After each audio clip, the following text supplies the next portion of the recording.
The new update is already here, and it is for sure one of the biggest updates Roblox Pressure has had since the release of the game. Officially scrapping over 60k active players upon release, we gotta check out what this front page revival is all about.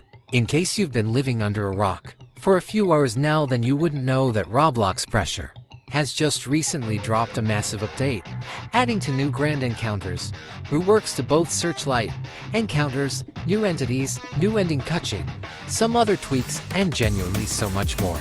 Starting off, the lobby has gotten an entire remake, making it so much bigger, so much more content to uncover. Alongside that, a new game pass has been added known as Deep Sea Bunny Winbot. A deep sea bunny will spawn from the start of the game and follow you throughout the entire expedition till you die or escape.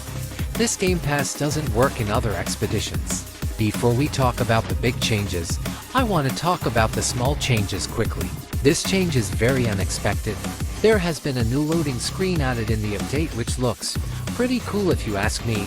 Alongside that, the Endless Expedition has finally gotten its own custom intro. Here, take a look.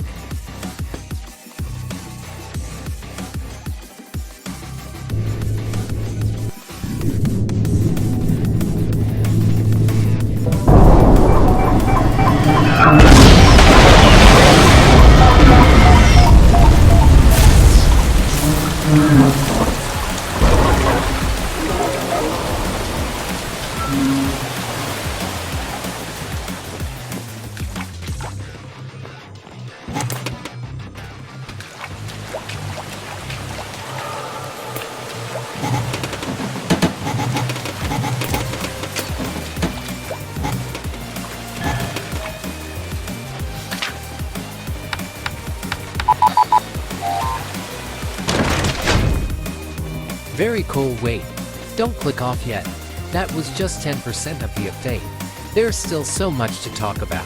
You see, there has been 2 new grand encounters added in the update, those being the Abomination and Firewall grand encounters. Starting off with the feature that I mostly loved in the update, around room 65, there's a 50% chance you will run on either 3 grand encounters, Searchlights, Abomination, or Firewall. For the Abomination, when you enter the room, you will be able to use underwater scooters to progress through the black site sewer tunnels, as the sewer tunnel is the fastest route to the crystal. When you enter the sewer tunnel, you will run into a new entity known as the Abomination. It takes the form of a dinosaur that lives underwater and is very mutated. To survive this part, you need to dodge obstacles and juke the Abomination multiple times while running in a fast-paced chase sequence, kinda more like Seek Chase from Doors but kinda longer. The second grand encounter is the Firewall. Once you enter, you have a chance of running into a locker room. There you need to suit up your jetpack. Then you will go through a tutorial on how to work with the jetpack, since promise me this part is very hard and I never beaten it before. After that, you will have to wall run, jump, dash into stuff and destroy windows while avoiding a giant firewall. Pretty fast-paced but pretty hard and annoying. We will talk about the Searchlight encounter rework in a bit. Now, let's talk about the other changes. The imaginary friend can now be blue, as if you trade a toy remote with a deep sea bunny, there's a chance you will get a blue one. Then, the blue imaginary friend spawns and starts bullying the red one, which is pretty funny. Also, now we got a very confusing change. Now, the doors go backwards, counting down to 0 as we reach the ridge. Instead of counting up to 100, I see what the developers are going for.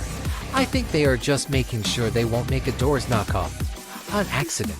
Next, time to talk about the Searchlight encounter rework. They reworked the generators in the encounter to make it more interesting. They made a new way to access the room with the Searchlight, and it is by entering a tram, and you got into fix for generators. Look, this encounter used to be a cakewalk.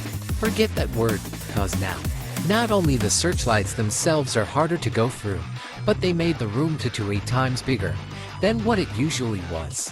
Aside from that, the Searchlight ending encounter also got reworked, making it way bigger than before, giving it new music, as the old one was just an off-brand war without reason from Ultrakill. More content is that the game now has 2 endings, a good ending and a bad ending.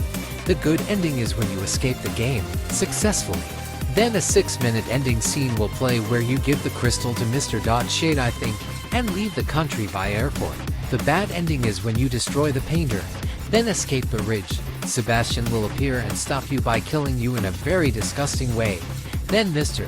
Loki appears and Sebastian disappears cause of him, and you die.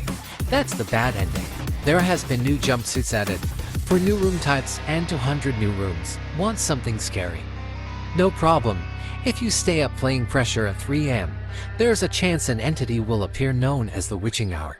This monster isn't really that new since we've seen him in the Hunted Expedition before, but when you encounter him, there's no way to survive and you will die, causing a really loud jump scare to play, which is just enough to wake up an entire family.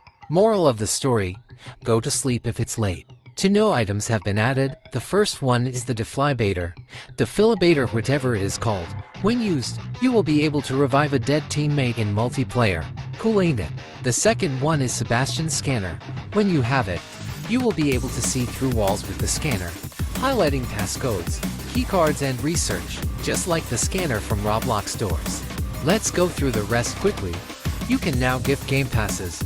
New voice lines added for some characters, to new Ghost Game Pass abilities. Passcodes added in the main expedition. Added new docks, so when you start the run, there's 1/4 chance to spawn at a different dock. Then dock number 13. These docks are dock number 47 and dock number 99.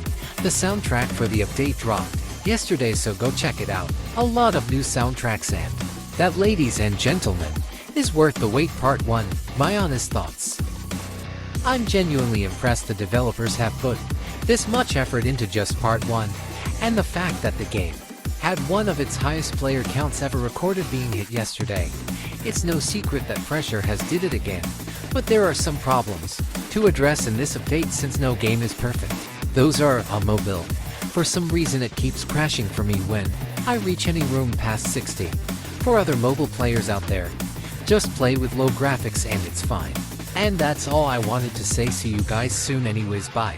Also, I know they added Noli to the Badlands, and now you can fully explore the Badlands in solo expeditions, but who cares?